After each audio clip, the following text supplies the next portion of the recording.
Nous avons besoin de savoir, nous avons besoin de comprendre avant d'affronter. Gilles Kepel, bonjour. Bonjour. Merci d'être avec nous. Vous êtes l'un des plus célèbres spécialistes français du monde arabe, professeur à Sciences Po, membre de l'Institut universitaire de France, auteur de plusieurs livres, Passion arabe notamment, Passion française, les voix des cités chez Gallimard. Gilles Kepel, ce matin, le ministre de la Défense, Jean-Yves Le Drian, disait la participation de la France à des frappes aériennes en Syrie, la question est posée. Elle est vraiment posée maintenant ? C'est-à-dire que ce qui s'est passé hier, évidemment, en Kabylie, est quelque chose de terrible, qui secoue complètement toute la société française. Oui. En même temps, il faut bien comprendre comment ça s'est produit, quelle est l'articulation entre les frappes françaises en Irak, les frappes françaises éventuelles en Syrie, et puis le drame qui s'est passé, oui, l'assassinat d'Hervé Gourdel. Oui. Et il n'y a pas de relation directe, pyramidale entre les uns et les autres, si vous voulez. C'est ça qui est terrible, c'est que... Vous allez nous aider à comprendre cela, Gilles Kepel. L'égorgement de notre compatriote oui. Ne provient probablement pas d'instructions qui ont été données par l'Irak, mais plutôt d'une sorte de contagion médiatique qui fait qu'un mouvement radical qui s'agite, comme c'était le cas dans les massifs de Haute-Kabylie, avec des maquis qui étaient restés actifs, même s'ils ne s'étendaient pas, tout d'un coup se saisit d'un promeneur qui est là, l'utilise en imitant les méthodes de l'État islamique d'Irak, et à partir de ce moment-là attire toute la lumière sur lui, met en cause évidemment l'État algérien, lui pose des problèmes terribles, mobilise son armée, attaque l'État français.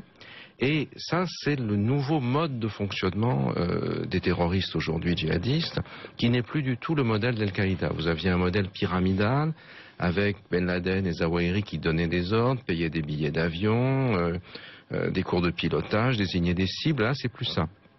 Ce sont des individus qui finalement saisissent des opportunités, sont vaguement liés, partagent des objectifs, mais d'une certaine manière, ce sont des groupes qui... Oui, un terrorisme disséminé, sur plusieurs pays, plusieurs régions. Alors, parlons, je vais y revenir, Gilles Kepel, on a besoin de tout comprendre. Mais cette région de Kabylie où a été enlevé Hervé Gourdel, vous la connaissez bien, vous y étiez il y a combien de temps? Il y a peu de temps, effectivement, mais protégé, oui. Puisque j'étais allé dans l'un des villages d'où est originaire un des plus grands penseurs du monde musulman aujourd'hui, Mohamed Harkoun, décédé, dont nous publions un livre en ce moment aux presses universitaires de France, une biographie remarquable par sa fille. Et ce sont des villages dans lesquels on comprend bien que M. Gourdel a pu être fasciné. Ce sont des villages qui ressemblent de manière extraordinaire au village du Midi. Je suis moi-même originaire d'un petit village qui ressemble un peu à Saint-Martin-Vésubie. Le Mercantour et le Djourdjoura se ressemblent. Il y a une fascination réciproque, on imagine bien. Ce sont des villages aussi dans lesquels la population est très largement francophone et on m'y reconnaissait généralement en me disant qu'on m'avait vu dans votre émission, justement. Il est probable qu'aujourd'hui, dans ces villages, j'en suis absolument convaincu. Et vous avez en même temps ça, on a l'impression qu'il n'y a pas de défiance, qu'on est un petit peu, il y a une communauté, elle existe, et en même temps vous avez à côté des maquis.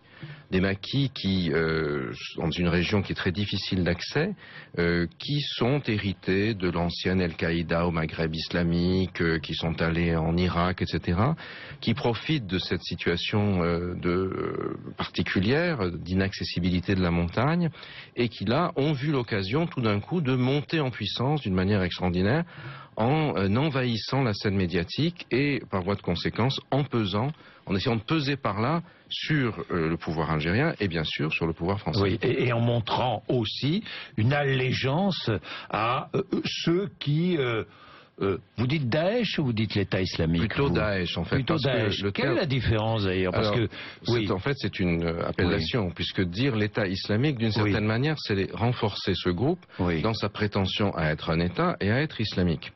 Alors que on peut penser que l'immense majorité des musulmans à travers le monde, nos compatriotes musulmans ou autres, ne se reconnaissent pas dans cet islam-là et encore moins dans cet État-là. Daesh, ça veut dire tout simplement, c'est l'acronyme du terme arabe Dawla al-Islamiyya fil Iraq wa Sham, c'est-à-dire l'État islamique en Irak et au Levant, c'est le Sham ancien, et donc le terme finalement les réduit à un groupe qui a fabriqué ce nom pour lui-même. Donc je crois qu'il vaut mieux utiliser ça que l'État islamique qui crée une confusion, comme si c'était véritablement un État, si c'était quelque chose qui représentait les musulmans. Ça, c'est ce que eux veulent faire croire, mais on n'est bien sûr pas du tout obligé d'aller dans ce sens-là. Et cette allégeance, elle est curieuse, parce que vous savez, celui qui a proclamé l'État islamique, le califat, le 29 juin, le jour du Ramadan, le premier jour du Ramadan, à Mossoul, Abou Bakr el-Baghdadi, est surnommé par ses adversaires, qui ne veulent pas de lui comme calife, évidemment, le calife Twitter, pour se moquer de lui. Pourquoi? Parce que, en fait, ce n'est pas une allégeance à un État, mais à un réseau. On est d'une certaine manière comme des friends sur des amis sur Facebook. Vous voyez, c'est un système réticulaire, un système de réseau. C'est pas un système pyramidal comme le voulait Al-Qaïda. Ils se sont adaptés à la transformation des médias. Al-Qaïda, c'était l'enfant d'Internet et d'Al Jazeera, d'une certaine manière. Là, c'est l'enfant de Twitter, l'enfant de Facebook et l'enfant de YouTube. Avec ces décapitations monstrueuses qui sont destinées à finalement s'adresser chez les gens même à une espèce d'envie pornographique, si vous voulez, obscène, de regarder la mort mise en acte, et puis en même temps qui fournit un discours qui donne un sentiment de pureté. On va tuer les impies, on va tuer les apostats, on va nettoyer le monde de la corruption, etc. Il faut bien voir que ce discours de Daesh, paradoxalement, il a une attractivité, et c'est ça qui le rend le plus dangereux, y compris chez nous. On voit le nombre de jeunes qui partent, et qui ne sont pas uniquement, du reste, des gens d'origine musulmane, et qui simplement auraient une vision déviante ou extrémiste de cette religion, mais des gens qui ne sont pas musulmans particulièrement, et qui se convertissent en regardant des âneries sur YouTube, qui sont ensuite mises en réseau, envoyées en Syrie, puis ramenées en France. Vous voyez, on a vu le cafouillage récent à Marseille dans cette affaire d'ailleurs. Et là, on est quand même face à un problème qui questionne aussi notre société. Je vous disais tout à l'heure qu'on est regardé en ce moment dans les villages de Haute-Kabylie, je suis sûr qu'ils sont consternés. J'ai eu des appels évidemment affolés par ce qui leur arrive, par des gens qui sont à 5 km à vol d'oiseau des villages où ils habitent.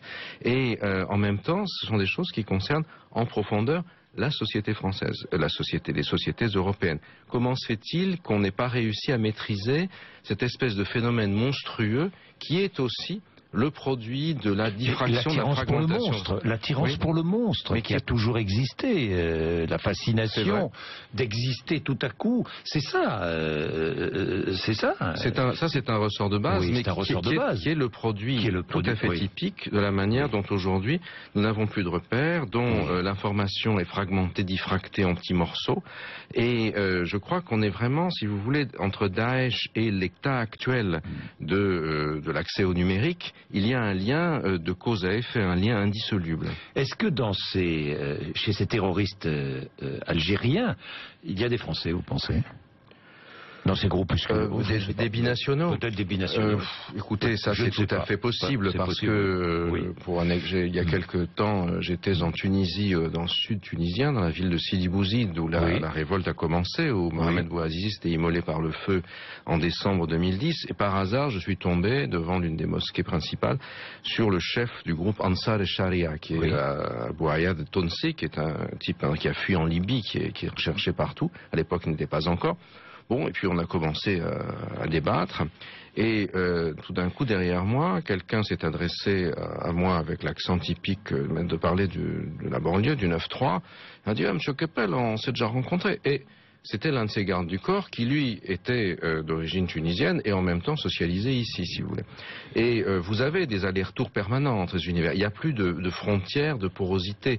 Il y a au Maghreb aujourd'hui un bon nombre de gens, de jeunes qui sont venus en France, qui sont partis, qui ont parfois la nationalité, qui font des allers-retours. Bien sûr, une infime minorité, évidemment. Mais le fait de maîtriser les médias, d'une part, le monde du tweet, de YouTube, etc., et aussi de pouvoir, par ses actions, donner par un attentat qui va peut-être même plus rien coûter, hein, contrairement au modèle Al-Qaïda, de capter le journal le 20h, de capter les émissions, de terroriser les gens et de surtout à engendrer des surréactions de la société.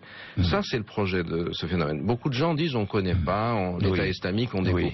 C'est pas vrai, hein. Moi-même, mais d'autres, nous avons déjà écrit beaucoup. Là, j'ai apporté un bouquin que j'ai publié en 2008 qui s'appelle Terreur et martyrs, dans lequel j'ai traduit abondamment, il n'y a pas que moi, d'autres collègues l'ont fait dans d'autres langues aussi, les textes de l'idéologue de Daesh qui s'appelle Abu Musab al-Souri, un ingénieur syrien formé en France, du reste, qui fait des études d'ingénieur ici, qui allait ensuite épouser une Espagnole, et qui explique la stratégie. C'est-à-dire, il ne faut plus faire des actions comme le 11 septembre, ça ne sert à rien, mais pénétrer à l'intérieur de la société, former des méras, former des némouches, les endoctriner, les former militairement. Ce terrorisme à l'intérieur de nos sociétés. Parce que Al-Qaïda était resté un phénomène, si j'ose, entre guillemets, élitaire, qui n'avait pas d'accès dans les masses. Là, au contraire, il pénètre, et on le voit, et ça marche, il pénètre à l'intérieur de la société à travers ce type de réseau, il suscite des adhésions. Et là, on ne sait pas, on est coincé. Exactement. Comment lutter? Nous allons revenir sur la question, mais je voudrais vous poser deux questions complémentaires qui nous permettent de mieux comprendre. D'abord, le califat. C'est quoi le califat?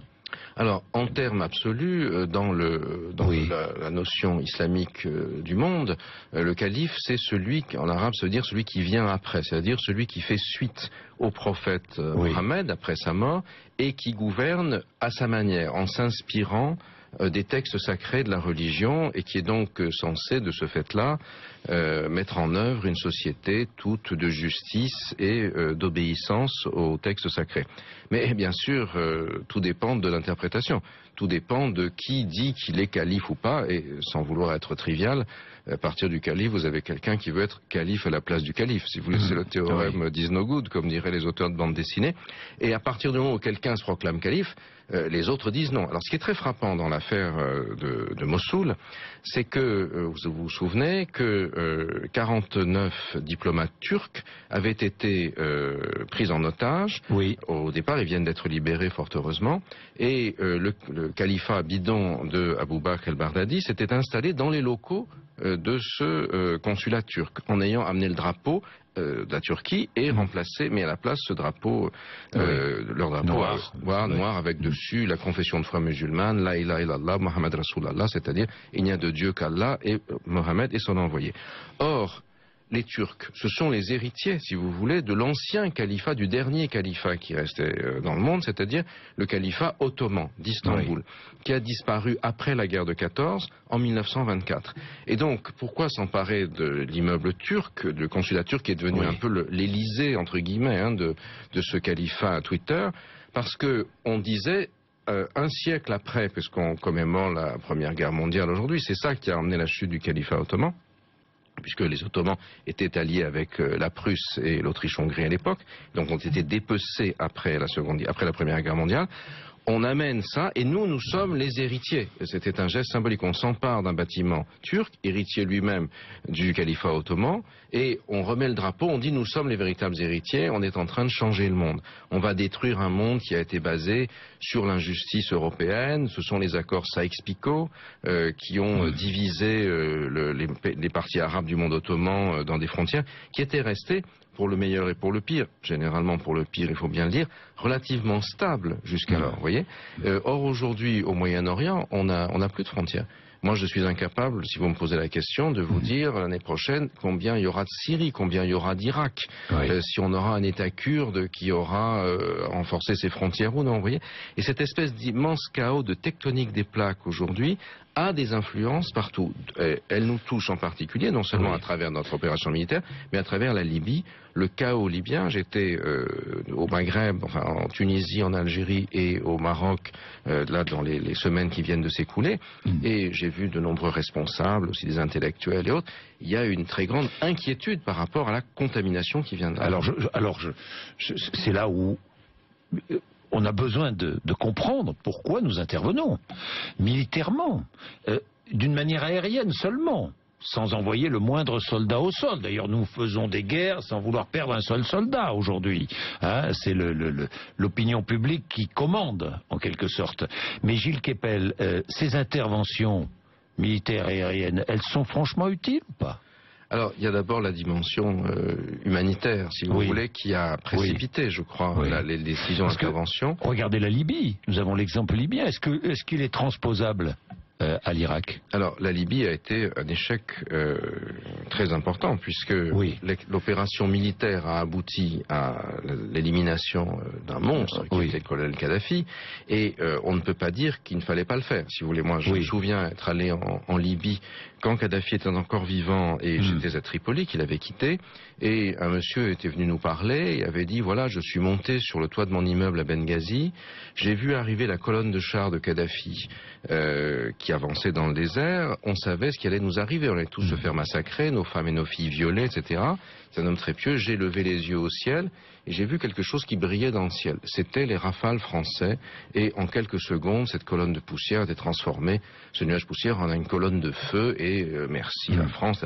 Alors, c'est des choses qu'il faut prendre en considération. C'est vrai qu'on a sauvé beaucoup de vies à Benghazi à ce moment-là. Le problème, c'est qu'il n'y a pas eu d'accompagnement politique. On a pensé qu'on pouvait s'en laver les mains par la suite, et ça aboutit au chaos aujourd'hui. En Irak, on a la même situation. Les Américains ont envahi et occupé l'Irak pendant 3 ans, à un coût faramineux en termes financiers et en termes d'hommes, et ça n'a servi finalement pas à grand-chose, puisque ils sont obligés de revenir avec une coalition plus importante aujourd'hui. En évitant les drames qu'il y a eu la dernière fois, c'est-à-dire que vous vous souvenez, dans le New York Times et ailleurs, tous les jours, il y avait des listes de morts. Le lieutenant X de l'Ohio, le caporal Y du Wyoming, etc. Maintenant, il n'y a plus ça. On n'y a que des forces spéciales, parce qu'il y a quand même des hommes au sol en Irak. Hein, il ne faut pas se raconter d'histoire. C'est pas vrai qu'il n'y a personne. Il y a des hommes au sol, mais ce sont des gens dont on ne va pas publier les noms quand ils vont mourir, et qui sont payés pour ça, si j'ose dire, malheureusement. Et il y a les frappes. Mais la question, c'est est-ce que pour l'instant il s'agit simplement de containment, c'est-à-dire de faire en sorte qu'on limite l'État islamique dans les régions sunnites, ou au contraire, est-ce qu'on va essayer de les détruire? Et si on doit les détruire en profondeur, il faut faire de la politique, c'est-à-dire qu'il faut gérer les relations avec les tribus sunnites, comprendre pourquoi ce mouvement a réussi à fédérer tous les sunnites derrière lui, probablement parce qu'il avait, tous les sunnites d'Irak se sentaient complètement méprisés par le pouvoir, par le gouvernement maliki. Vous voyez, donc ça, ce sont des choses maliki que les Américains ont mis en place. Alors, moi, j'ai aussi une autre question, le financement, parce qu'il faut de l'argent pour faire la guerre. Le financement de Daesh, d'où vient-il? Du pétrole? Des puits saisis en Syrie? Entre autres, mais pas uniquement. Au départ, si vous voulez, Daesh, c'est une sorte d'enfant adultère de deux parents qui ne s'entendaient pas. C'est-à-dire, le régime syrien on en a beaucoup d'éléments de preuves, a favorisé l'émergence de Daesh et l'a encouragé parce que c'était l'occasion pour lui d'inoculer le virus du djihad à l'intérieur des rangs de l'opposition. Souvenez-vous, et Manuel Valls l'a encore répété tout récemment, la France et d'autres pays occidentaux ont soutenu dès le début l'opposition démocratique syrienne. Et donc Assad apparaissait comme un monstre qui faisait massacrer sa population, et on soutenait une opposition démocratique. Or, à partir du moment où cette opposition démocratique s'est trouvée affaiblie considérablement par Daesh qui dégorgeait les gens, etc., le régime de Damas, c'est ce qu'il fait aujourd'hui, a beau jeu de dire, bon, certes, je ne suis pas terrible, j'ai des défauts, mais par rapport aux égorgeurs, je suis quand même mieux. Et ça, du point de vue propagandiste, aujourd'hui, ils ont marqué un point, c'est indéniable. Par ailleurs, vous aviez les ennemis du régime Assad, c'est-à-dire les gens qui se réclament du sunnisme radical, de l'Arabie saoudite, etc., qui ont soutenu Daesh également, pensant qu'ils étaient les combattants les plus efficaces pour faire tomber Assad, allié à l'Iran. Et le vrai enjeu aujourd'hui, derrière toute cette tectonique, c'est la question du retour de l'Iran dans le jeu moyen-oriental. Est-ce que l'Iran reste marginal, ou est-ce qu'au contraire, il va devenir une sorte de pôle de stabilité dans la région, ce qui implique... L'Iran chiite, je le rappelle. Absolument, qui est en conflit, entre autres pour le contrôle du Golfe et des hydrocarbures avec l'Arabie saoudite, les autres pays du Conseil de coopération du Golfe. Ça implique aussi que l'Iran change de modèle politique. À l'intérieur de l'Iran, vous avez des pragmatiques autour du président Rouhani, de M. Javad Zarif, Zarif, le ministre des Affaires étrangères, et puis des gens qui sont plus idéologues, le guide suprême Khamenei, les Pasdaran. Donc tout ça est en train de bouger en ce moment. Comment lutter? Parce que c'est la question, comment lutter contre cette dissémination terroriste? Je crois que pays occidentaux et démocratiques. Il y a la dimension militaire, effectivement, sécuritaire, qui montre ses limites. L'enjeu principal pour nous aujourd'hui, c'est notre propre territoire. C'est d'éviter que se passent sur notre territoire des attentats à la Mera, à la Nemouche de nouveau. C'est ça qui fait que les services de sécurité sont aujourd'hui sur les dents. Alors je crois que ça demande aussi une collaboration, un éveil de l'ensemble des composantes de notre société, y compris nos compatriotes musulmans. Vous avez vu qu'en Angleterre, il y a eu plein de jeunes qui s'étaient mobilisés d'origine musulmane indienne en disant avec un hashtag « Not in my name », ça ne se fait pas en mon nom. Alors, il n'est bien sûr pas question d'incriminer toute personne qui est musulmane, ça n'a rien à voir avec ces affaires-là, mais je crois que l'ensemble de notre société doit se mobiliser parce que justement, la volonté, c'est écrit dans les textes de Souris que moi et d'autres avons traduit. L'idée, c'est quoi? C'est de faire en sorte que la société surréagisse, qu'ensuite il y ait des sentiments d'islamophobie, que ces groupes trouvent des alliés et qu'on aboutisse à une situation de guerre civile. Et je crois que là, nous avons une responsabilité collective et nous pouvons le faire. Merci Gilles Kepel de nous avoir apporté beaucoup d'explications utiles. 8h57.